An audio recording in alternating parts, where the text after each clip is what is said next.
અમદાવાદના બોપલમાં કિશોરી પર દુષ્કર્મ થયાની ફરિયાદ નોંધાઈ છે। પોલીસે આરોપી સિક્યોરિટી ગાર્ડની ધરપકડ કરી છે। સિક્યોરિટી ગાર્ડ પર આરોપ છે 17 વર્ષીય કિશોરીને ફ્લેટના ધાબા પર લઈ જઈ અને દુષ્કર્મ આચર્યાનો। કિશોરીએ પરિવારને જાણ કરતા ફરિયાદ નોંધાઈ છે। તો સિક્યોરિટી ગાર્ડની હાલ ધરપકડ કરી લેવામાં આવી છે। અમદાવાદનો બોપલ વિસ્તાર જ્યાં કિશોરી ઉપર દુષ્કર્મની ઘટના બની છે।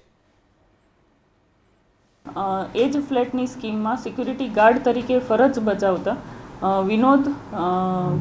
વિનોદ જાટવ કરીને છે તે તેનો પીછો કરે છે।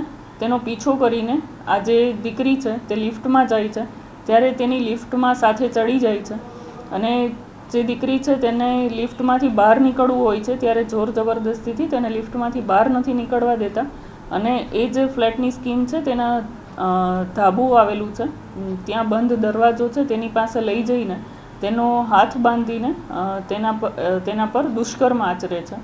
આ ઘટનાની જાણ થતાં તુરંત જ બોપલ પોલીસ ઘટના સ્થળે પહોંચી ગયેલ હતી। સમગ્ર હકીકત જે છે તે જાણીને તેમણે આ કામના જે આરોપી છે વિનોદ જાટવ તેની અટકાયત કરીને તેને હસ્તગત કરવામાં આવેલ છે અને આગળની કાર્યવાહીમાં જે ભોગ બનનાર બાળકી છે તેની માતાની ફરિયાદ લઈને BNSની કલમ અને પોક્સોની કલમ મુજબ ગુનો દાખલ કરવામાં આવેલ છે।